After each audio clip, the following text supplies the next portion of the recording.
পবিত্র শুক্রবার জুমার নামাজের আলোচনা হচ্ছে দুরূদের ফজিলত। দুরূদ শরীফ আল্লাহর হচ্ছে জিকির, নবীর হচ্ছে দুরূদ।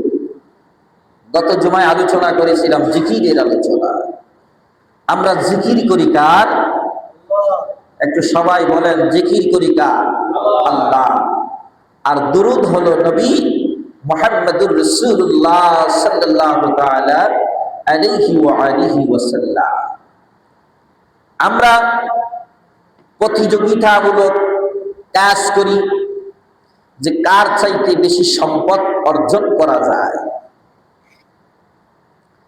আমি সবচাইতে ধনী হব, আমি সবচাইতে দামি হব, দামি গাড়ির মালিক হব, দামি বাড়ির মালিক হব, সবচাইতে সুন্দরী রমণী আমার ঘরের বধূ বানাবো।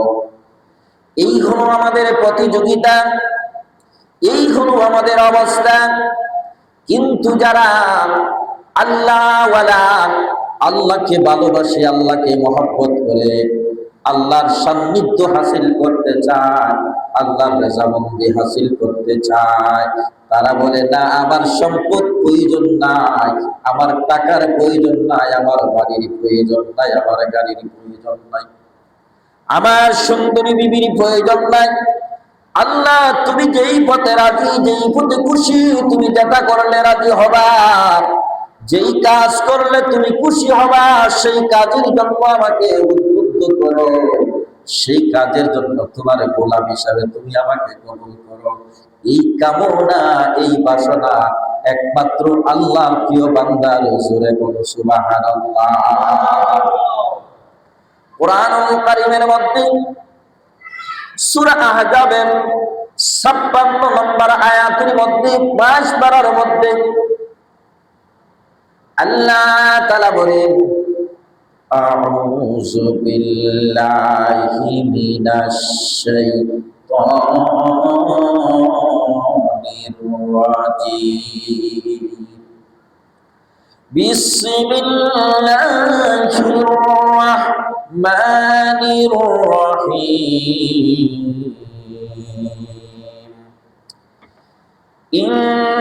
ইন্নাল্লাহা ওয়া মালাইকাতাহু ইউসাল্লুনা আলান নাবী ইয়া আইয়ুহাল্লাযীনা আমানু সাল্লু আলাইহি ওয়া সাল্লিমু তাসলিমা। একটু সবাই উচ্চ আওয়াজে বলে আল্লাহু আকবার। আল্লাহু আকবার বললে আল্লাহ খুশি হয় না বেজার হয়? মহব্বতে বলি খুশি হয় না বেজার হয়? জবান খুলে সবাই আবারও বলি আল্লাহু আকবার। আল্লাহু আকবার কবীরানা, আল্লাহু আকবার সগীরানা। আমার আল্লাহ খুশি হয়, আল্লাহর নাম বেশি বেশি করে জপবেন। উঠতে বসতে আল্লাহ, সুবহানাল্লাহ, আলহামদুলিল্লাহ, আল্লাহু আকবার, লা হাওলা ওয়ালা কুওয়াতা ইল্লা বিল্লাহিল আলিয়্যিল আযীম। তখন আল্লাহ খুশি হবে না বেজার হবে? জোরে বলেন, খুশি হবে না বেজার হবে? কিন্তু মিস্টার ইবলিস শয়তান খুশি হবে না বেজার হবে? মিস্টার ইবলিস শয়তান যখন আল্লাহর বান্দা বলে আল্লাহু আকবার, সুবহানাল্লাহ, এবার মুখের মধ্যে চেপে করে বলবে এই কথা বলো না, এই কথা বলো না, বসে থাকো। শয়তান আপনাকে আমাকে ওয়াসওয়াসা দিতে থাকবে, শয়তান আপনাকে আমাকে ওয়াসওয়াসা দিতে থাকবে যে তুমি আপনি আল্লাহর জিকির থেকে যেন আপনার জবানটাকে বন্ধ করে দেন, আল্লাহর জিকির থেকে যেন আপনি সরে দাঁড়ান। আল্লাহর জিকির করলে আল্লাহ তো আল্লাহর বান্দার উপরে খুশি হয়, আল্লাহর বান্দা খুশি হইয়া আল্লাহর রহমত নাযিল করে। এই জন্য শয়তান আপনাকে আমাকে জিকির করতে দেয় না, নবীর দুরূদ পড়তে দেয় না, ভালো কাজ করতে দেয় না, খারাপ কাজের মধ্যে লিপ্ত রাখে, খারাপ কাজের মধ্যে বসিয়ে রাখে, খারাপ কাজের মধ্যে উপলব্ধি করে আপনাকে আমাকে খারাপ কাজ করার জন্য উৎসাহিত দেয়, উদ্দীপনা দেয়। তখন আপনি যখন বলবেন লা হাওলা ওয়ালা কুওয়াতা ইল্লা বিল্লাহিল আলিয়্যিল আযীম, শয়তান আপনার কাছ থেকে দূরে চলে যাবে।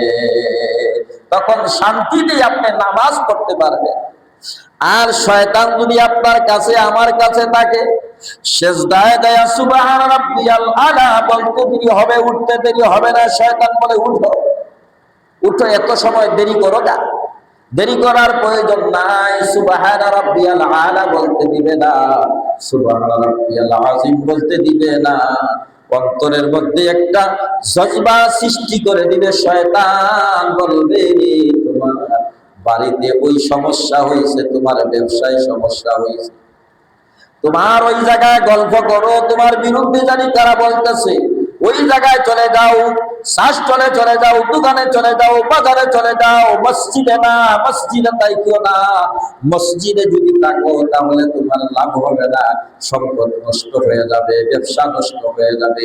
দৌড়াইয়া যাও, টিভির পর্দায় চলে যাও, দৌড়াইয়া যাও, টিভির পর্দায় চলে যাও, দৌড়াইয়া যাও, দোকানে চলে যাও, দৌড়াইয়া যাও, আড্ডা দেও, দৌড়াইয়া যাও, মানুষের সাথে কথাবার্তা বলো, আল্লাহর জিকির করো না, নবীর দুরূদ করো না, মসজিদে বসিও না, আগে মসজিদে যাইও না, মসজিদে সবার শেষে যাইবা, সবার আগে আসবা। জোরে কর নাউজুবিল্লাহ। এমন মুসল্লি আমাদের মধ্যে আসেনি না নাই? সবার শেষে মসজিদে আসবে, সবার আগে মসজিদ থেকে দৌড়াইয়া যাইবে, সুন্নত নামাজও পড়বে, আপনাকে আমাকে দিবে না, পারলে আপনার গাড়ির মধ্যে পাড়া দিয়া চলে যাবে। জোরে কর ঠিক কিনা? আল্লাহর বান্দা, তুমি চিন্তা করো না, একবার তুমি অন্ধকার কবরময়ে চলে যেতে হবে, একবার তুমি অন্ধকার কবরময়ে চলে যেতে হবে, একবার তুমি অন্ধকার কবরে যেদিন চলে যাইবা, সেদিন তোমার আপন কেউ থাকবে না, সেদিন তোমার আপন কেউ থাকবে না। ডানেও মাটি, বামেও মাটি, উপরেও মাটি, নিচেও মাটি, হায় হায় হায়। অন্ধকার কবরের কথা একবার স্মরণ কইরা দেখে, অন্ধকার কবরের কথা একবার স্মরণ করেন ভাই। অন্ধকার কবরে কি হবে, অন্ধকার কবরের অবস্থা কি হবে? আমার শরীর ভালো না, আমার স্বাস্থ্য ভালো না, ভোরে বিছানায় শুয়ে আছি, টিভি দেখতে পারে না, সন্তান দেখতে পারে না, একটু কাশি হয়ে গেছে, এই জন্য বলে বারবার বুড়া মিয়া তুমি কাশি দাও কা, বিবিও বলে তোমার বিছনা আলাদা করে, তোমার কাশি আমি সহ্য করতে পারি না, ঠিক কিনা বলেন? বিবিও পছন্দ করে না, ছেলে অপছন্দ করে না, ছেলের বউ পছন্দ করে না। বুড়া মিয়া তোমার কি অবস্থা জানোনি? আল্লাহ তোমাকে পছন্দ করে না, কারণ হলো তুমি আল্লাহর প্রিয় বান্দা হতে পারো না। আল্লাহর প্রিয় বান্দা কি করে হতে হবে? তাকওয়া অর্জন করতে হবে। কেউ যদি কারো গীবত গায়, আপনার সামনে যদি কেউ কারো গীবত গায়, মন্দ বলে, বলবেন ভাইজান গীবত বলবেন না, যদি তার দোষ থাকে, ত্রুটি থাকে, তাকে বলবেন ভাইজান আপনার অমুক জায়গায় দোষ আছে, অমুক জায়গায় ত্রুটি আছে, পারলে আপনি সংশোধন করে নেন। যদি আল্লাহর প্রিয় বান্দা হয়, আল্লাহর প্রিয় বান্দা হয়, কেউ যদি আপনার দোষ ত্রুটিগুলো তুলে ধরে, সে বলবে ওই ব্যক্তি হলো আমার প্রিয় বন্ধু, ওই ব্যক্তি হলো আমার প্রিয় ভাই। আর যদি আল্লাহওয়ালা মনে করে না, আল্লাহওয়ালার চিন্তা করে না, যদি কেউ আপনাকে দোষ ত্রুটি আপনার সংশোধন করার জন্য বলে, ভাই আপনার এই জায়গায় দোষ আছে, এই জায়গায় ত্রুটি আছে, সে চিন্তা করবে নিশ্চয়ই তো আমার দোষ আছে, ত্রুটি আছে, আমি চেষ্টা করব সংশোধন করার জন্য। আল্লাহ তুমি আমাকে মাফ করো, আল্লাহ তুমি আমাকে সংশোধন করার জন্য চেষ্টা, আল্লাহ তুমি আমাকে সংশোধন করার জন্য ক্ষমতা দান করো। সংশোধন করতে হবে। ত্রুটির ঊর্ধ্বে কোনো মানুষ না। খারাপ কাজ মানুষ করে, অন্যায় মানুষ করে, ভুল মানুষ করে, কোন ফেরেশতা ভুল করে না, শয়তান ভুল করে, ও ইবাদত বন্দেগী করে না। শয়তানের কাজ হলো আপনাকে কুমন্ত্রণা দেওয়া, আপনাকে খারাপ কাজের মধ্যে নেওয়া। তাহলে আজকের আলোচনাটা হচ্ছে দুরূদের ফজিলত। আমার আল্লাহ বলেন ইন্নাল্লাহা ওয়া মালাইকাতাহু ইউসাল্লুনা আলান নবী। আল্লাহ বলেন নিশ্চয়ই আমি আল্লাহ, ইন্নাল্লাহা ওয়া মালাইকাতাহু, আমার আল্লাহ বলেন নিশ্চয়ই আমি আল্লাহ, ইন্নাল্লাহা ওয়া মালাইকাতাহু, আমার ফেরেশতাদেরকে নিয়া, ইন্নাল্লাহা ওয়া মালাইকাতাহু ইউসাল্লুনা আলান নবী, আমার ফেরেশতাদেরকে নিয়া আমি আল্লাহ একটা কাজ করি, সেটা হলো আমার নবীর উপরে দুরূদ পড়ি। বলি সুবহানাল্লাহ। কে বলে দুরূদ শরীফ? আল্লাহ কয় ইন্নাল্লাহা ওয়া মালাইকাতাহু ইউসাল্লুনা আলান নবী, আমি আল্লাহ নিশ্চয়ই, আল্লাহ বলে আমি আল্লাহ নিশ্চয়ই আমার ফেরেশতাদেরকে নিয়া আমার নবী মুহাম্মদুর রাসূলুল্লাহ সাল্লাল্লাহু আলাইহি ওয়াসাল্লামের উপরে দুরূদ শরীফ পড়ি। শুধু এই কথা বলে কান্ত হয় নাই, বলে ইন্নাল্লাহা ওয়া মালাইকাতাহু ইউসাল্লুনা আলান নবী ইয়া আইয়ুহাল্লাযীনা আমানু সাল্লু আলাইহি ওয়া সাল্লিমু তাসলিমা, তোমরাও আমার নবীর উপরে সালাম, দুরূদ ও সালাম প্রেরণ করো। তাসলিমা মানে আদবের সাথে। জোরে কোন সুবহানাল্লাহ। মানে তবিজের সাথে, আদবের সাথে আমার নবীর উপরে দুরূদ ও সালাম প্রেরণের জন্য আমার আল্লাহ নিজে পড়তেছেন, নিজের ফেরেশতাদেরকে নিয়ে পড়তেছেন। আবার আপনাকে আমাকে তাগিদ দিয়েছেন, তোমরাও আমার নবীর উপরে দুরূদ ও সালাম করো, পাঠ করো আদবের সাথে, তাসলিমা মহব্বতের সাথে। জুড়ে কোন সুবহানাল্লাহ। হাদিস শরীফের মধ্যে আছে, নাসাই শরীফের হাদিস, আল্লাহ রাসূল বলেন, হযরতে আনাস রাদিয়াল্লাহু থেকে বর্ণিত হাদিস, আনাস রাদিয়াল্লাহু তাআলা ক্বালা ক্বালা রাসূলুল্লাহ সাল্লাল্লাহু তাআলা আলাইহি ওয়া আলিহি ওয়াসাল্লাম। আল্লাহর নবী বলেন, দুরূদের ফজিলতের কথা আল্লাহর নবী বলতেছেন, আন আনাস রাদিয়াল্লাহু তাআলা আনহু ক্বালা ক্বালা রাসূলুল্লাহ সাল্লাল্লাহু তাআলা আলাইহি ওয়া আলিহি ওয়াসাল্লাম।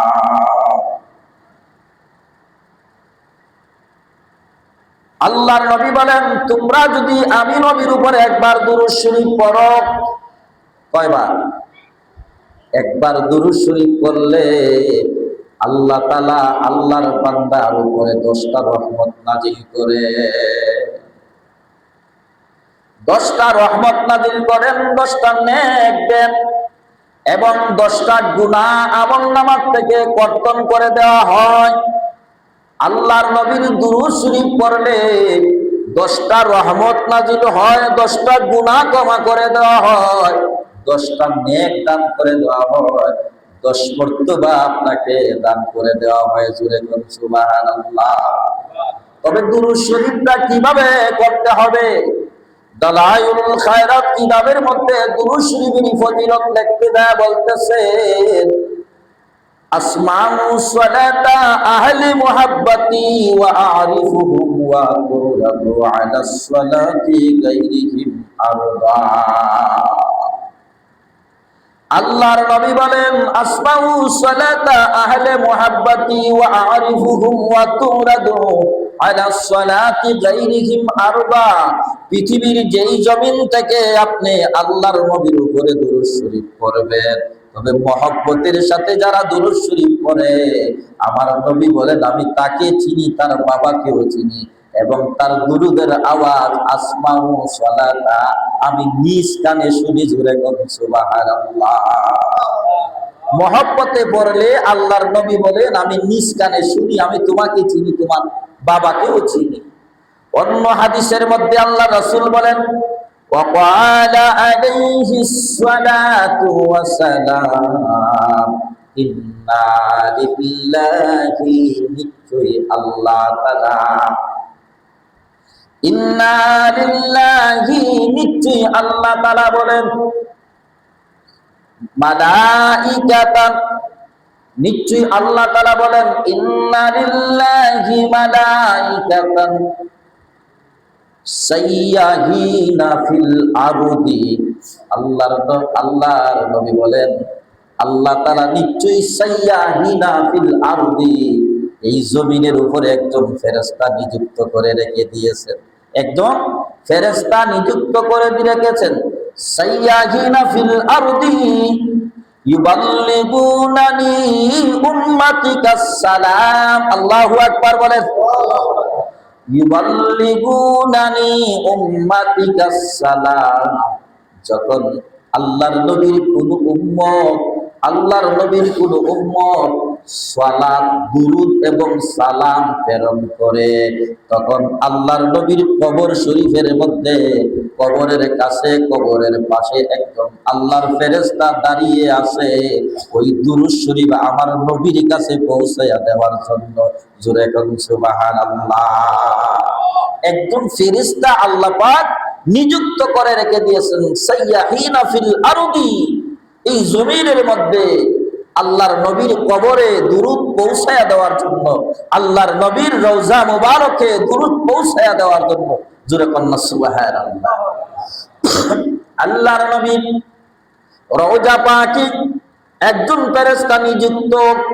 যখন উম্মাতিকাস সালাম, উম্মতে যখন দুরূদ ও সালাম পাঠ করে, দুরূদ ও সালাম প্রেরণ করে, তখন ওই ফেরেশতা পৌঁছায়া দেয় আপনার ওই উম্মত আপনার নবীর উপরে দুরূদ ও সালাম পাঠ করেছে, তার বাবার নাম অমুক, তার নাম অমুক। আর আল্লাহর নবী কয় আমি তারে চিনি, আমি তারে জানি, আমি তার দুরূদের আওয়াজ নিজে শুনতেছি। জোরে কন্না সুবহানাল্লাহ। তাহলে নবীর দুরূদ শরীফ পড়লে লাভ হয় না লস হয়? আরেকটু জোরে বলি, লাভ হয় না লস হয়? জাওয়াহিরুল বিহারের 163 পৃষ্ঠার মধ্যে লিখতেছে, দুরূদ শরীফ যদি শুক্রবার জুমার নামাজের দিন কোনো ব্যক্তি যদি জুমার নামাজের দিন দুরূদ শরীফ পড়ে, তার 80 বছরের গুনাহ আল্লাহ মাফ করে দেয়। কত বছরের গুনাহ?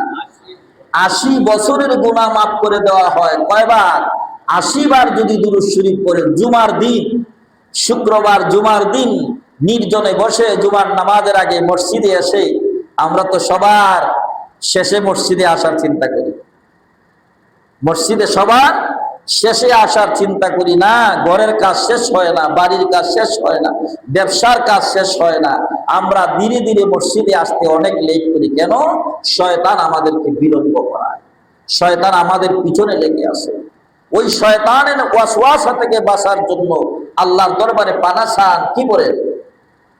আস্তাগফিরুল্লাহ রাব্বি মিন কুল্লি যামবি ওয়া তুবু ইলাইহি লা হাওলা ওয়ালা কুওয়াতা ইল্লা বিল্লাহিল আলিয়্যিল আযীম।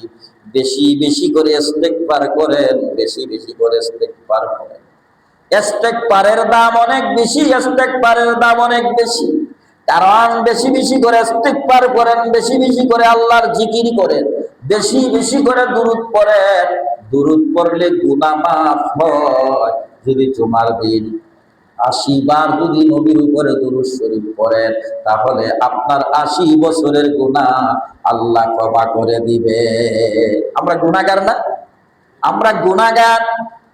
ঘর থেকে বের হলে গুনাহ হয়, বাজারে গেলে গুনাহ হয়, রাস্তায় গেলে গুনাহ হয়, আল্লাহর জমিনে যেদিকে যাইবেন সেদিকে গুনাহ। গুনাহ ছাড়া আর কিছুই নাই। একমাত্র আমাদের নাম হলো আমরা গুনাহ মার্কা মানুষ। এই জন্য তো আল্লাহ সুযোগ করে দিয়েছে, তুমি এই কাজ করো আমি গুনাহ মাফ করব, তুমি এই কাজ করো আমি তোমাকে মাফ করে দিব, এই কাজ করো আমি তোমাকে জান্নাত দিব। যেরকম সুবহানাল্লাহ। তাহলে বেশি বেশি করে দুরূদ শরীফ পড়বেন, বেশি বেশি করে আল্লাহর জিকির করবেন, বেশি বেশি করে নফল ইবাদত করবেন। ফরজ নামাজ পড়ি আমরা দূরাই, ইমাম সাহেব সালাম ফিরাইতে দেরি হয়, আমি মুসল্লি দূর দিতে দেরি হয় না। আরে ভাই, নামাজ পড়ে বসেন, সালাম ফিরাইয়া বসেন। কোথায় আসছেন? কার ঘরে আসছেন? আল্লাহর ঘরে আসছেন। কার ঘরে? আল্লাহর ঘরে। ফজরের নামাজে মুসল্লি নাই, আল্লাহর ঘরে ফজরের নামাজে মুসল্লি নাই, জোহরের নামাজে মুসল্লির সংখ্যা একটু বাড়ে। ফজরের নামাজে 3 জন ইমাম সহ 4 জন, ফজরের নামাজে 3 জন ইমাম সাহেব সহ আরো মুসল্লি 2 জন, কোনদিন 3 জন, কোনদিন 4 জন, কোনদিন ইমাম সাহেব একা। আজান হয়েছে মসজিদে, কিন্তু দেখা যায় মুসল্লি নাই। ফজরের নামাজের সময় রহমত নিয়ে ফেরেশতারা ঘুরে, আল্লাহর রহমতের ফেরেশতারা ঘুরতে থাকে, কে রহমত নিবা, কে রহমত নিবা, কে রহমত নিবা। যায়া দেখে এক বাসায় আল্লাহর বান্দা তাহাজ্জুদের নামাজে দাঁড়াইয়া আছে। দেখতেছেন তারে আল্লাহ অর্থ সম্পদ দেয় নাই, টাকা দেয় নাই, কিন্তু পরকালের জন্য তাকে আল্লাহ বিশাল কোটিপতি বানাইয়া দিছে। যদিও দেখেন আপনি দুনিয়ায় কোটি টাকার মালিক, হিসাব বেহিসাব টাকার মালিক, কিন্তু চিন্তা করে দেখবে, হায় হায় আমার তো শান্তি নাই। ঘুমাইলে ঘুমে ধরে না, হাঁটতেও টেনশন, বসতেও টেনশন, ঘুমাইলেও টেনশন, বাসায় টেনশন। বিবি কথা শুনে না, সন্তান কথা শুনে না, মেয়ে কথা শুনে না, সন্তান কথা শুনে না। কারণ আপনার কোনো দাম নাই, টাকা আছে কথা দিন। যতদিন টাকা দিবেন ততদিন আপনার স্ত্রী আপনাকে ভালোবাসবে। টাকা বন্ধ, আপনার স্ত্রী বলবে তোমাকে আমি আর লাইক করি না। এতদিন তুমি দামি শাড়ি কাপড় কিনে দিছো, দামি দামি জিনিস আমাকে দিয়েছো, বেশি টাকা দিয়েছো, এতদিন তুমি আমার কাছে ভালো ছিলা। দেখবেন আপনার অভাব অনটনের কথা আপনার বিবিকে শুনাইবেন, বিবি পছন্দ করবে না। যাও মিয়া, তোমার শুধু অভাব আর অভাব। আমি বলছি এই ঈদে আমাকে 20,000 টাকা দামের শাড়ি দিতে হবে, এখন তোমার অভাব আর শেষ হয় না। কারণ টাকার জন্য আপনাকে সবাই ভালোবাসবে, সন্তান আপনাকে টাকার জন্য ভালোবাসবে। আজকে দেখেন এই ঈদুল আজহার সময় এমন একজন বৃদ্ধ মা মারা গেছে, যার বয়স হলো 75, মরে যেই ঘরের মধ্যে বসে দুর্গন্ধ বের হয়েছে, কিন্তু বড় ছেলে সচিব সেও বলতে পারে না মা কখন মারা গেছে। কানাডায় সন্তান তাকে, সেও জানে না আমার মা কখন মারা গেছে। বিশ্ববিদ্যালয়ের শিক্ষক সেও জানে না আমার মা কখন মারা গেছে। হায় হায়, এই জীবন দেখে আর কি হবে। আমার আল্লাহ বলেছে তোমার মায়ের কদমে জান্নাত, তোমার মায়ের কদমে জান্নাত।